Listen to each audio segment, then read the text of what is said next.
आपल्या खांद्यामध्ये सततच्या वेदना होत आहेत किंवा खांद्यातनं हात वर उचलण्यासाठी त्रास जाणवतोय, आपले डॉक्टर आपल्याला रोटेटर कफ टेअर झालाय किंवा फ्रोझन शोल्डर झाला आहे असं म्हटले आहेत का? आज मी तुमच्यासाठी घेऊन आलेलो आहे शोल्डर पेनवर सर्वाधिक विचारली जाणारी टॉप 10 प्रश्न आणि शेवटी देणार आहे एक बोनस टिप जी खांद्याचा त्रास परत न येऊ देण्यासाठी महत्त्वाची ठरते. नमस्कार, मी doctor Subodh Solanke, orthopaedic, joint replacement and arthroscopy surgeon, Chhatrapati Sambhajinagar. Shoulder pain हा एक सर्वसाधारण त्रास आहे, पण योग्य ते निदान आणि उपचार न घेतल्यास हा क्रॉनिक म्हणजे दीर्घकालीन होऊ शकतो. म्हणून आज आपण पाहूया शोल्डर पेन बद्दलचे टॉप 10 मोस्ट आस्क्ड क्वेश्चन्स आणि त्यांची सोपी उत्तरे. पहिला प्रश्न, शोल्डर पेनचे सर्वसामान्य कारणे काय आहेत? रोटेटर कफ इंजुरी म्हणजे खांद्याच्या आतील असणाऱ्या बारीक तारांना इजा होणे, त्यांच्यावर सूज येणे किंवा त्या फाटणे, जेणेकरून खांदा वर करण्यासाठी त्रास जाणवू शकतो किंवा खांदा वरच जाऊ शकत नाही. दुसरं आहे फ्रोझन शोल्डर म्हणजेच खांद्याच्या भोवती असणारी पिशवी अर्थातच कॅप्सूल कडक होऊन बसते, जेणेकरून खांद्याची हालचालच कमी होऊन बसते. तिसरं आहे बायसिपिटल टेंडिनोसिस म्हणजे खांद्यासमोरील असणाऱ्या एका छोट्या स्नायूच्या ताराला इजा होणे किंवा सूज येणे. चौथं आहे ॲक्रोमियोक्लाविक्युलर जॉईंट अर्थरोसिस, खांद्याच्या वरच्या भागावरील असलेला एका छोट्याशा जॉईंटमध्ये झीज होऊन खांदा दुखायला लागतो. पाचवं कारण असू शकते स्कॅप्युलर डिस्कायनेझिया, आपल्या खांद्याच्या मागील बाजूला असलेले एक हाड ज्याला आपण शोल्डर ब्लेड म्हणतो त्याचं पोश्चर चुकीचं असल्यामुळे स्कॅप्युलर कायनेमॅटिक्स खराब होतात आणि जेणेकरून खांदेदुखीचा त्रास जाणवू शकतो. रोटेटर कफ म्हणजे नेमके काय असते?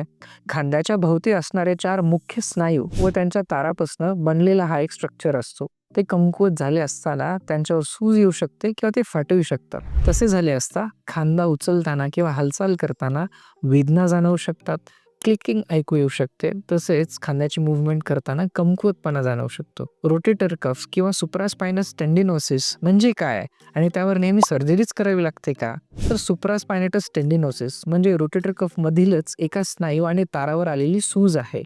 ही सूज आली असता बहुतांश वेळा सर्जरीची आवश्यकता नसते. 80% पेक्षा अधिक लोकांमध्ये योग्य तो आराम, फिजिओथेरपी, लाईफस्टाईल मॉडिफिकेशन्स आणि मेडिकेशन्सने हा त्रास पूर्णपणे बरा होऊ शकतो. जर रोटेटर कफ टेअर असेल म्हणजे रोटेटर कफ मधील स्नायू फाटले असतील तर सर्जरी करावी लागते काय? तर उत्तर आहे होय. रोटेटर कफचे काही स्नायू जर फाटले असते तर खांद्याची हालचालच बंद होऊन बसते. अशा परिस्थितीमध्ये दुर्बीण टाकून किंवा मिनी ओपन टेक्निकने त्या तारांना दुरुस्त केल्या जातं. ही सर्जरी मिनिमली इन्व्हेसिव्ह म्हणजे अतिशय कमी त्रासदायक असते, तसेच रिहॅबिलिटेशन खूप फास्ट असल्यामुळे ही सर्जरी केलेलीच योग्य ठरते. फ्रोझन शोल्डर म्हणजे नेमके काय आणि सामान्यतः कोणत्या पेशंट्समध्ये हा बघायला मिळतो? तर आपल्या शरीरामधील इतर सांध्यांसारखेच खांद्याभोवतीही एक आवरण असतं, त्याला आपण मेडिकल भाषेमध्ये कॅप्सूल असे म्हणतो. ही कॅप्सूल सामान्यतः अतिशय लवचिक असते, जेणेकरून खांद्यातून आपल्याला हात पूर्ण डिरेक्शन्समध्ये फिरवता येतो. काही व्यक्तींमध्ये काही कारणास्तव ही कॅप्सूल कडक म्हणजेच टाईट होऊन बसते, जेणेकरून खांदा स्टिफ होतो, खांद्यामध्ये प्रचंड त्या वेदना जाणवायला लागतात. तसेच खांदा फिरवण्याचा प्रयत्न केला असता प्रचंड त्या वेदना जाणवतात. ही व्याधी शुगर असणाऱ्या किंवा 50 पेक्षा अधिक वय असणाऱ्या पेशंट्समध्ये कॉमनली बघायला मिळते. फ्रोझन शोल्डर बरं होण्यासाठी किती काळ लागतो? तर मित्रांनो, फ्रोझन शोल्डर ही व्याधी साधारणतः 9 ते 12 महिने त्रास देते. ही 3 स्टेजेसमध्ये बघायला मिळते. पहिली स्टेज असते फ्रीझिंग. ह्यामध्ये पहिल्या 2 महिन्यांमध्ये आपला खांदा दिवसेंदिवस जास्तीत जास्त स्टिफ व्हायला लागतो. दुसरी स्टेज आहे फ्रोझन, ज्यामध्ये 4 ते 6 महिन्यांकरिता खांदा मॅक्सिमम स्टिफ होऊन बसलेला असतो. त्यात हालचाल करण्याचा प्रयत्नही केला असता प्रचंड वेदना जाणवतात. आणि तिसरी स्टेज आहे थॉइंग, ज्यामध्ये हळूहळू स्टिफनेस कमी व्हायला लागते. ह्यासाठी 3 ते 4 महिन्यांचा कालावधी आणखी लागतो. दिवसेंदिवस त्रास कमी व्हायला लागतो आणि खांद्यातील हालचाल हळूहळू परत येते. माझ्या डॉक्टरांनी माझ्या खांद्यातील त्रासासाठी इंजेक्शन घ्यायला सांगितले आहे. ते योग्य आहे का व काय काय इंजेक्शन्स घेतले जाऊ शकतात? तर मित्रांनो, फ्रोझन शोल्डर किंवा सुप्रास्पायनेटस टेंडिनोसिस तसेच कधी कधी ॲक्रोमियोक्लाविक्युलर जॉईंट अर्थरोसिस अशा व्याधींमध्ये इंजेक्शन फायदेशीर ठरू शकते. त्यात ऑप्शन्स असतात स्टिरॉइडचे किंवा हायलोरोनिक ॲसिड नावाच्या लुब्रिकंटचे, तसेच कधी कधी PRP ट्रीटमेंटचाही फायदा ठरू शकतो. माझ्या खांद्यामधनं क्लिकिंग किंवा कटकट असा आवाज येतो, हे नॉर्मल आहे का? चिंता करायची काही गोष्ट आहे का? तर उत्तर आहे बहुतेक वेळा नाही. मोस्टली असा आवाज लिगामेंट्सच्या किंवा टेंडन्सच्या हालचालीमुळे होत असतो.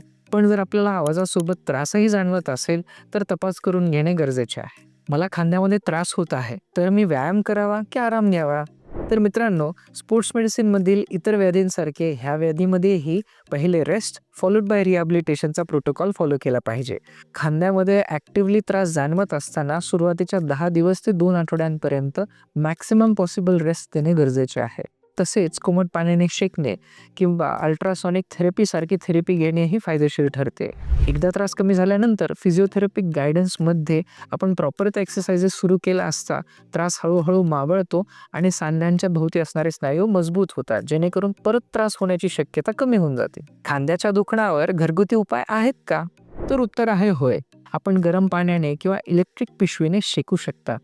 तसेच सिंपल स्ट्रेचिंग एक्सरसाइज करू शकता आणि मसल स्पाझम रिलॅक्स होते आणि सूज उतरण्यासाठी मदत मिळते.